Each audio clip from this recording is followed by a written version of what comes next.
You know, I'm okay with them thundering it up right now. But when the sun goes down, it's time to shut the f up. So it looks like this ain't gonna happen. I think this guy is going to live. And I think I need to weld that flywheel up. And clean my stuff up, Morty. Something else I'll have to do is take the angle grinder and smooth out that mushroom from my relentless pounding. Yeah, I guess that explains why I had such a hard time doing this with a torch. It's been about an hour and this thing is still like 110 degrees.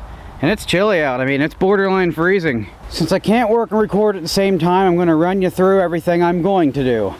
So you see, I'm going to be sitting on this milk crate here because it is the favorite color of milk crate to sit on. And we're going to be drinking out of this can of pop here. And that's basically it. Oh yeah, and I'll be putting the wire wheel on the angle grinder. And I'll be shining up the metal that I may have broken. On both ends, I'll be using those robo grip things to hold the pieces of metal I need to weld, and I'm going to be welding this on high settings, all high. Better make sure those switches are up or down or whatever. Yeah, they're going. And I'm going to take my angle grinder and file this down a bit. And once I get that far, if I get to the point where the flywheel's on, well, I'll have to pick this key stock out too. That was easy. I'll have to see if I have some of that size. If not, I have to go to Tractor Supply, which it's Sunday, so it won't be open late, but I don't stay up late anyways. I'll have to pound that out. And everything goes well, I will bring my basket of tools out because I need to clean them all so they're not in my toolbox. My toolbox needs cleans too. Got left out in the rain. And then I will try to assemble this motor and do a little test fire, and if it works, I will see about if I can repair the governor on it. I mean, I broke it, I can probably fix it, right? Although not that the governor ever worked too great on this thing. I think mostly just due to missing springs and worn out springs. But you know, I have a good example of a great working governor here, so I can always go to this guy for a reference, because this one works great. Look how big a spring it has there. Yeah, I'll have to remake that arm because I stole that for the Kohler. I damaged some threads too, but with some grinding, this thing can now screw on. So, on to the next part of the game. By the way, in that video when I said the pating thing there, yeah, it was the pating. The screwdriver snapped in half. That's why I couldn't find it. I did find the end of it. It's there now. By the way, you guys leave comments. I know I don't normally beg for things like that, but you guys actually are the majority of my contact with people outside of work. So if you guys don't talk to me on Discord or YouTube, I don't talk to anyone but myself. So leave some damn comments. I don't think the camera is going to catch any. I can barely see it. But it looks like it's starting to very slightly flurry out. Just little itty bits of things floating around. Falling slowly. Just see a little here and there. I am excited for the snow, but it won't stick today. It's like about 40 out, so there ain't gonna happen. It's so burning, that could never happen. Well, I'd say I'm starting to get the hang of welding this particular material. That's starting to look pretty good there. Probably not as good on this side. I really started to feel it on this side. Oh God, what? This is aluminum. Did I just weld aluminum? Oh no, I just welded aluminum. No wonder the whole thing is glowing bright red.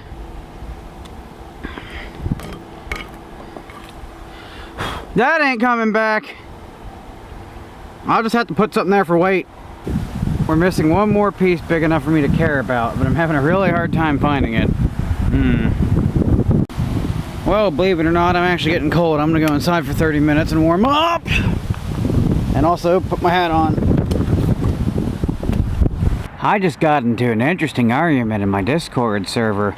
The one guy was trying to say that I shouldn't be welding this because welds are too weak. Welds are a temporary fix and I need to do something more permanent. What the hell's a permanent fix if welding is temporary, huh?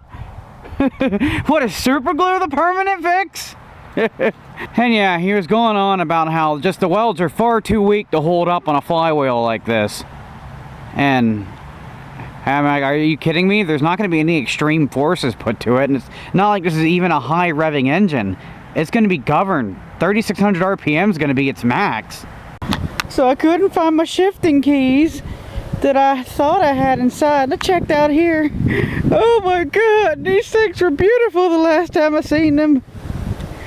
I'm gonna have to hit them with the wire wheel, I guess. This is next week's project. Next week's project. It's Sunday now. This is gonna be cleaned up and put back together next week. I can't delay it anymore. Note to self, when you go crazy with the hammer beating up a flywheel, don't do it during the fall when there's orange leaves on the ground. Or maybe just bring out Becky sooner. I can always count on Becky. Well, I can't find it, and I've got a family dinner thing to go to. Family cookout type deal. Whatever. I'm gonna go do that, and hopefully when I get back there's still enough daylight to start assembling this. Yeah. Yeah, maybe I should, yeah, so if I have issues with this thing just feeling really shaky, then I might just weld bits of material on here and here. Actually, I guess I can't weld it. This whole thing's probably aluminum. I might just put globs of JB weld in here for weight. And I might just weld a little piece of metal over here if I have to. But, you know, this will probably work good enough. Alright, it would appear I have the correct size of key stock. We can start assembling. I'm going to coat everything in this gear oil to help make it easier to take apart if I have to down the road. Now for the next fun part of our game, I'm going to put the wire wheel back in my angle grinder and brush that till it's shiny and brush that till it's shiny, and then we'll put some red RTV gasket maker over it to seal it together. And I guess that'll be it for tonight because we're losing light fast. Now for the nightmare of finding all the bolts and the lock washers, and my RTV for that matter. There's my RTV. Nightmare partly over. There's a bolt. I'm sure I'll have several things on the ground because all the pounding and hammering and smashing I've done, stuff's been falling off this desk constantly. Also, problem solved. I think I've rust-proofed the desk with all the oil I've spilled on it. Well, due to rapidly declining visual conditions, if I was out there I'd be better off, but you know, I'm in the shade back here and I can't find more than 2 of the bolts, and I need 4. So I'm going to throw a tarp over this whole table and come back to it later. I will take my cordless inside though. I have now decided, since I'm having a really hard time finding the nuts and bolts, it's Tuesday, I'm just going to get on a Tractor Supply. Buy copies. The wind is angry like the scratch on the camera.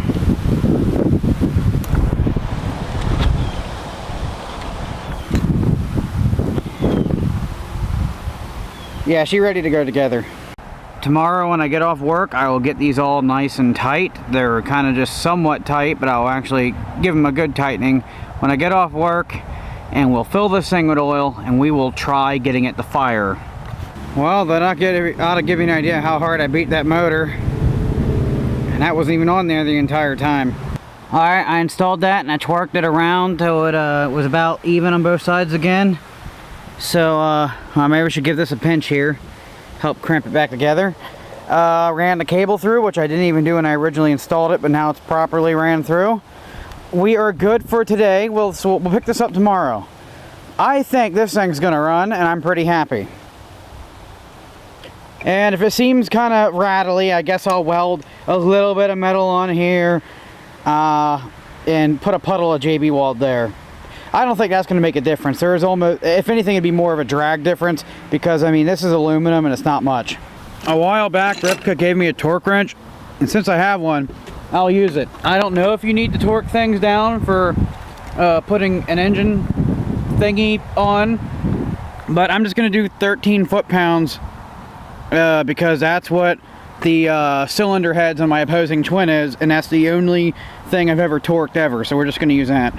Why are all of my working ratchets this damn not half-inch size?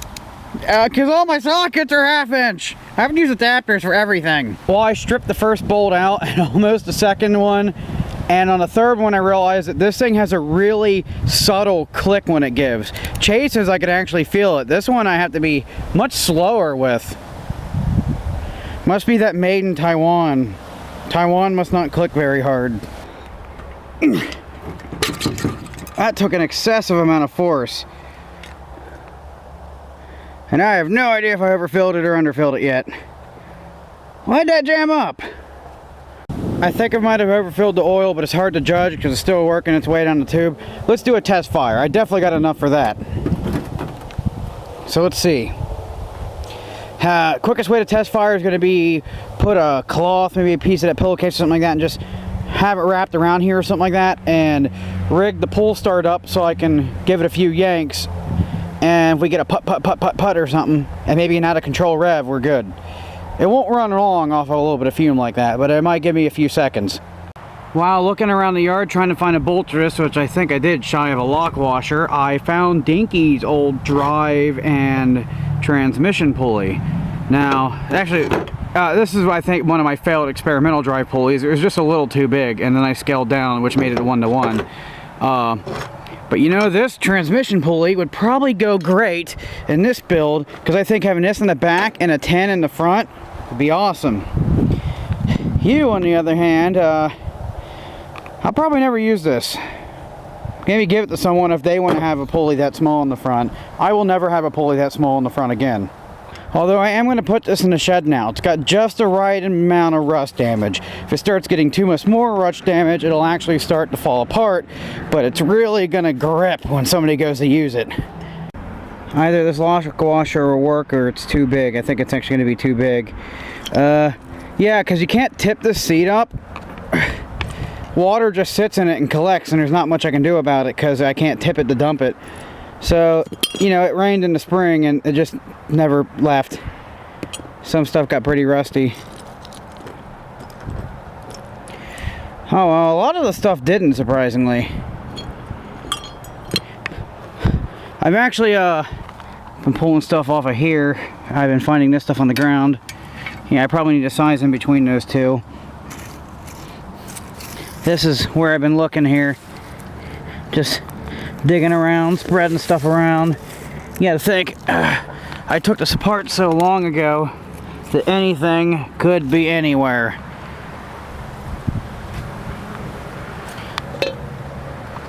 Alright, I need to make this so I can pull on it without it going off the table. I wish I had a ratchet strap, but then I'll be ready to pull start it. Well, I think that'll do the trick. I just dropped some bolts through it and sat it on the frame.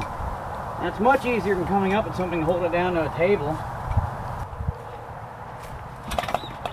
That is so easy to pull. I'm used to a much smaller thing than that. I about ripped my arm out of socket.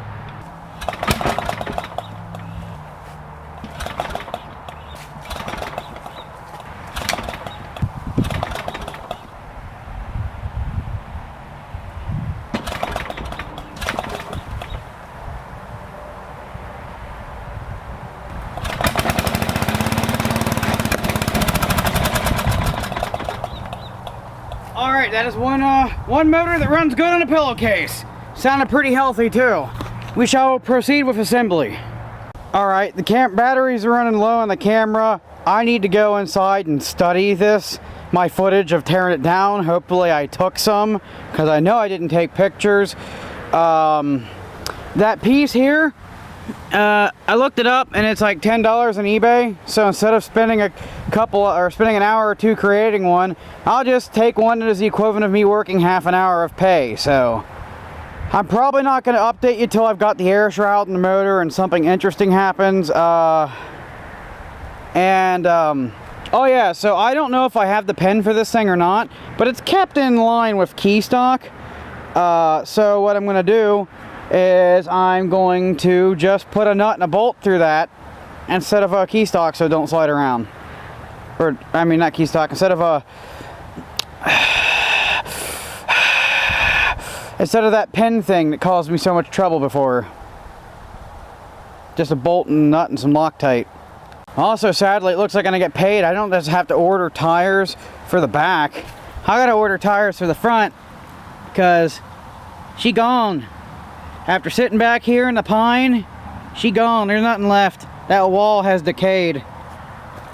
Also, to ensure easy disassembly, all shaft parts will be reassembled with transmission fluid as a lubrication around it. Because let me tell you something. This thing has a 3-point hitch on the back. It's got a little hydraulic pumpy thing. I want to turn this into a workhorse at some point. This thing is meant to be able to pull. So if this motor ever gets beyond the point I think I want to deal with it, and my pockets are feeling a little frisky, I might go out and seek me a diesel. Even if it's longer front to back, I can just extend things forwards. I can go as long front to back as I want.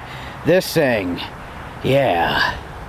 Let's say I had an inline 3-cylinder and the front end of the motor is like out the damn here. Well, guess what? I can just weld some more iron on the frame and make a new bracket to mount that grill on, and then I can just get a hold of an old computer case or something like that and just bend it around this shape, chop it up and mount it here, and have it so you can you open this little piece up here and then you open the hood over there, and bam, it would work.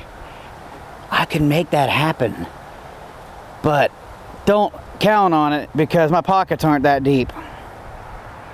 But it could. Chud 327 should become an active member of the all-terrain lawn tractor forum community.